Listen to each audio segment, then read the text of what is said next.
news. Today's news. CBS News on the Hour, sponsored by Progressive Insurance. I'm Monica Rick. Several Americans are free and finally headed home after intense negotiations at a prisoner swap with Russia. It was a multi-prisoner deal involving multiple countries. The deal that made this possible was the feat of diplomacy and friendship. President Biden also called it a triumph for the families of journalist Evan Gershkovich and Michigan Executive Paul Whelan, as well as dissidents, including Vladimir Karamurza. It's an incredible relief for all the family members gathered here. In exchange, Russia got back Vadim Krasikov, who was convicted in Germany of murdering a former Chechen rebel in Berlin. Linda Kenyon, CBS News, the White House. The White House says its talks with Russia, did not involve Ukraine. We do not see a link between the hostage negotiation or the detained persons negotiations and any potential diplomacy over the war in Ukraine. We see those as operating on separate tracks. National Security Advisor Jake Sullivan. Herstory today at the Paris Olympics. CBS's Wendy Gillette is there. Simone Biles was smiling even before she landed her last tumbling pass, ending her final routine to a standing ovation. A small issue on bars wasn't enough to slow her dominance. She took the all-around gold by more than a point over Brazil's Rebecca Andrade.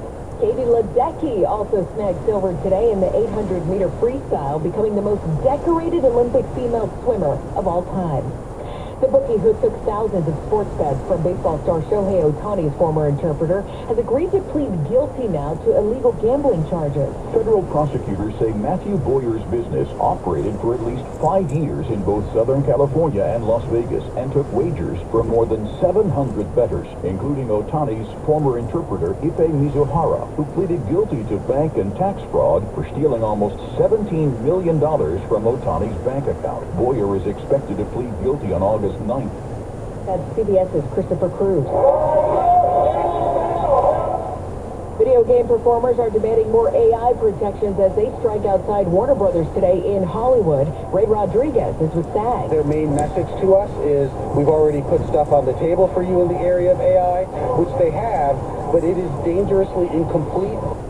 And 180 on Wall Street. The Dow plummeted 494 points to 40,348. The Nasdaq plunged 405 points to 17,194, and the S&P fell 75 points to 5446.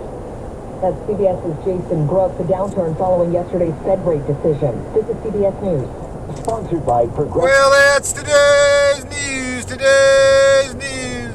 I didn't hear any good news, did you? I didn't think so. I guess it's all about perspective. The glass is half full.